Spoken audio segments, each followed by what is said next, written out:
In the channel, I posted a video about thermal throttling problems that I was having with the iPhone 12 Pro. It got up to about 46 degrees on the rear. In games that were very demanding, I was seeing noticeable performance issues, frame dips and lag. And clearly in benchmarks, we were losing up to about 23 to 24% in performance.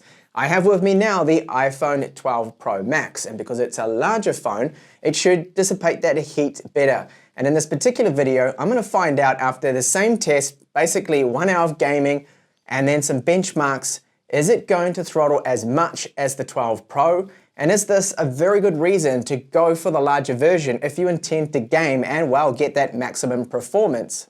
So before I get the iPhone really hot, that's gaming of course, and showing you the performance, we'll take a look at some benchmark figures and the thermal. So thermals right now, ambient temperatures are about 23 degrees. This is not going to change. We are looking at approximately the hottest point on the phone here with my thermal imaging camera here, about 25, almost 26 degrees. I have not been using the phone. And on the back of it, you can see very, very similar there that, well, it's getting up to about 26 there. So it has been cool. I have not used it. And it was a long time ago that I ran benchmarks on the phone. So let's have a look at those benchmarks. This is a couple of base figures first when it is cool. So excellent result with Geekbench. I mean, this is amazing for a mobile phone to be getting these kind of scores. Really, really good. And this is Antutu, of course. So another solid score there.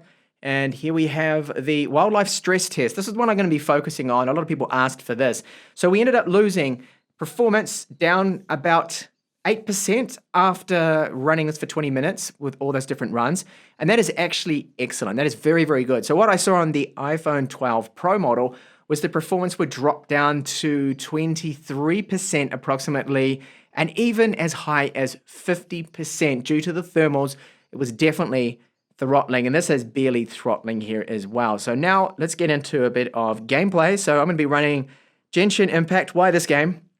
It's probably one of the most demanding ones you can get at the moment. Now, I have been seeing a tiny bit of frame dips and things, and I'll focus on that with other games like Dead by Daylight and Call of Duty, but this is, of course, the most demanding one. So that is going to have to reload. Now, when I ran those benchmarks, do not worry, there was nothing else going on in the background, okay? I've just prepared the game for this video that I hope I could get into it a little bit quicker. So there we go. Okay, so what I'm going to do now is play for 1 hour, and I'm going to report back on those thermals. How hot is it going to get? Am I going to see some noticeable frame dips and stuttering?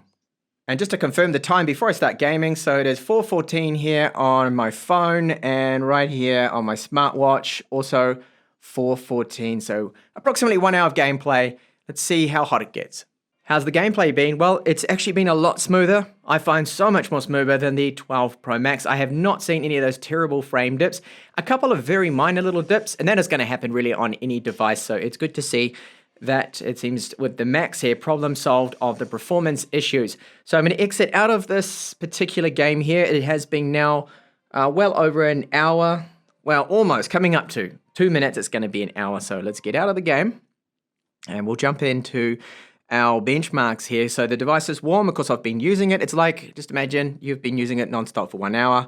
And let's run now that benchmark again. So wildlife, and not on the unlimited mode, but this is the 20-minute stress test. Because before I lost 9% performance after 20 minutes. That was great, but now it's warm. Take a look and see what kind of difference we can expect here. So hit start, and I'll show you those results in 20 minutes. But of course, in this video, in a second. Okay, so we're coming up to the last loop now, and just how warm is it getting? Looking pretty good. I mean, 37 degrees here on the front, 39 almost, and I will quickly flip it over. Hopefully that's not going to stop the benchmark from running, and we're seeing again about similar temperatures to what I saw gaming, around 45 degrees. So that's 1 degree cooler, which is not really much of a difference, but actually when you're gaming and if it's going to be throttling less, that will actually turn out to be quite a bit of a difference. So we'll let this finish up. It's only got, I don't know, 20 seconds or so left, and I'll show you the results now after running the benchmark for 20 minutes when it is warm.